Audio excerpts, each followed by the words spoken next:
are in the kitchen today with Representative Mike Tryon, who is in the 64th Legislative District.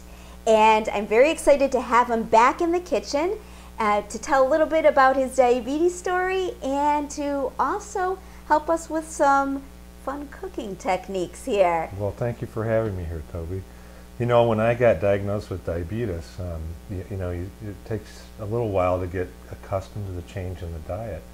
But when you're testing before and after you eat, you'll find foods that you just can't have anymore that you love. And one of those foods for me was pizza. I loved pizza. And it became, every time I ate pizza, like mainlining glucose. And my blood sugars would spike, and I could see blood sugar readings 250, 300 by eating pizza. And so I just quit eating pizza. And then I started thinking to myself, you know, there's got to be a way to make a pizza that would be low carb and I could eat and like. And so I started thinking about it. So we were at the grocery store, and I found these really low carb tortillas. And I thought to myself, you know, that's about the size of one of those personal pan pizzas. And I bought them, and I made the pizza, and my wife liked it, and I liked it, my daughter likes it, and we eat these regularly in my house. And so we use a whole grain tortilla, and it's very thin crust, and you can eat the whole pizza and still not even have more than 35 grams of carbohydrate. So it works for me. So it's one of these eat your pizza and have it too. Right. Because I know it's one of the most favorite foods, loved foods, and so and with these tortillas, one of the keys of benefits from it is that it was pretty high in fiber. Oh yeah, and when you look at it, your net carbs are probably 10 or 12, I would think. And there's this calculation that we do with fiber and carbohydrates, and it gets very confusing, but I thought we should talk about that right now. Is that this tortilla, I think, was 20 grams of carbohydrate and 12 grams of fiber. So when you have 5 grams or more of fiber, you can use half of the fiber grams to subtract out from the total carbs. So we would subtract 20 minus 6. So this would be 14 grams of carbs for. And it works, and it's they're carbs that are low on the glycemic index because there are whole grains in here, and so when you eat this pizza, you shouldn't see much of a spike in your blood sugar. And there's all kinds of variations you can do on it. You know, one of the things that this is thin, you know, crust, and you like deep dish too. So we have a solution for deep dish pizza. It's a mini pizza made with the portobello mushroom. And you scratch out the gills and the mushroom and put pizza sauce in there and dress it just like you would a normal pizza. Okay. And you put it in the oven, and it's excellent. The texture of the mushroom becomes kind of like the texture of a deep dish pizza, and the bigger mushroom you can find, the better it is. Yum. Sounds delicious. Let's start making our pizza here. So we're going to start with some sliced mozzarella, and we're going to put this on the pizza. We're going to put it, generally 1 slice and a half will be what'll come on, and give you a good cheese base there.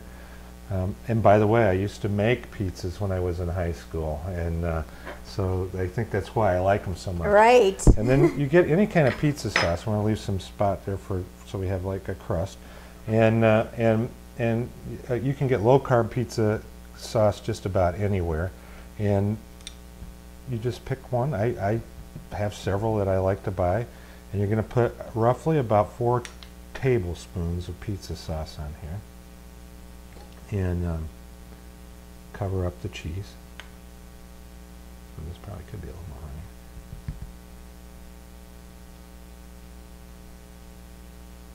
And sometimes I could talk about some of the variety that I've done with my pizzas that I've made. Is I've omitted the tomato sauce because tomato sauce is one of those foods that tends to spike my blood sugar. So it's all in tweaking your eating to what your body does. So instead of using tomato sauce, I just use fresh tomatoes as my sauce. Yeah, okay, so now what I would do is I would sprinkle a little bit of mozzarella on here. And we have 2 cheeses that we're going to top. This is mozzarella, and we're going to top it a little bit with mozzarella and Parmesan. So I'm going to put about a tablespoon of or so of, well, that's a teaspoon, so just put some of Parmesan on there. And when you have the different cheeses in there, it does add more robust flavor to it. And then we're going to put some, a few tomatoes here around the pizza. And we're going to add tomatoes to the topping of the pizza, and some peppers. We have red and green peppers here. And put that in there. Put some red over here. And Well, you always say make your foods very colorful, Oh, and this is really you know, when you it's start, beautiful colors. it will be beautiful. You put some purple onion on here. And if you like meat, I used to Canadian bacon if I want to put some meat on there. It's very, very good with Canadian bacon on it as well. And we're going to put some mushrooms on here. Add another color. Yeah. And more potassium. More potassium, a little protein in here too. Yeah, that's a good thing. And then we're going to put some more cheese on top. You can put Parmesan and I probably put a good dose on there. Yeah.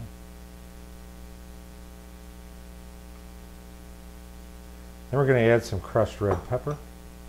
Give it a little kick it up a notch, as some professional chefs would say, right? And it's a way to add some flavor and spice without adding sodium. Right, and then we're going to put some chopped fresh basil on here.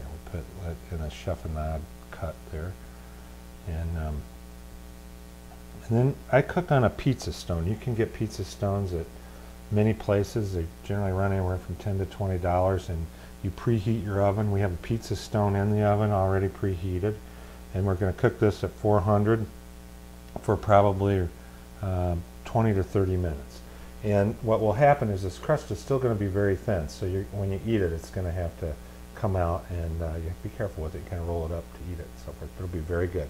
And it's a good looking pizza, and healthy too. Right, very beautiful, full of vegetables. So we'll be right back.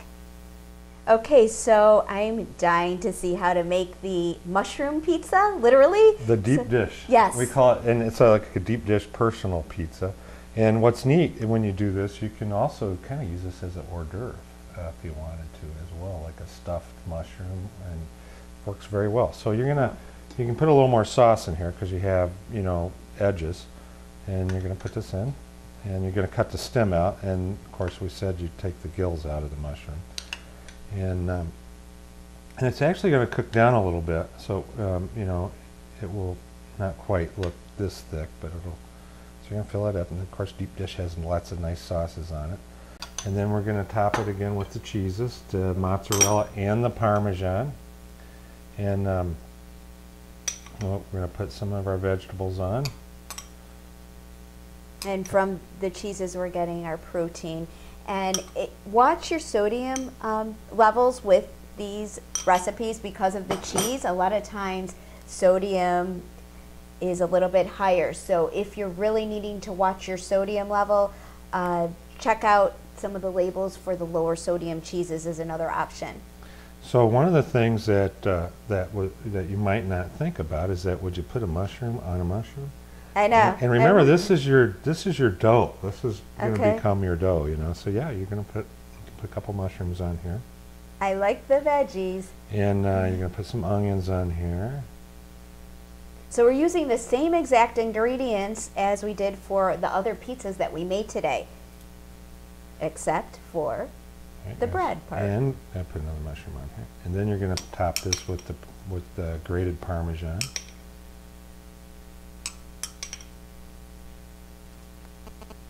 Nice, and it's almost like a stuffed mushroom. You might think only a bigger way, you know. And that's probably more what it is. But okay, that's it. Put a few pieces of crushed red pepper on it just to kick it up a notch, and we're done. Some And we basil. put this in the oven for how many minutes? You know, you kind of have to watch this. Each of these is going to cook for about 15 to 20 minutes. Okay.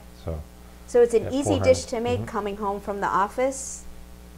Absolutely, and even as an hors d'oeuvre, a mini pizza as a snack. You're watching the football game and you want something interesting. This is going to be good. You're going to cut it half and in half, and you'll have a little little almost appetizer-sized deep dish pizza.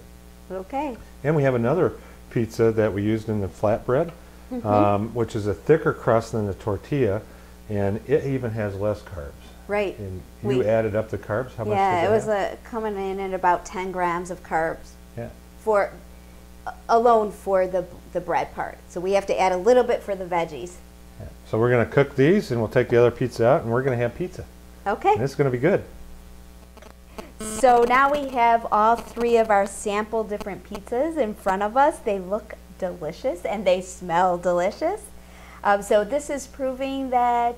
Well, it's proving that you can make things that you enjoy by just thinking a little bit outside the box, and they taste just as good, and they'll have very little impact on your blood sugar. And that's what this is about, taking care of yourself every day. Absolutely. Thank you for joining us. Thank you for having me. And Mike will come back and see us sometime soon.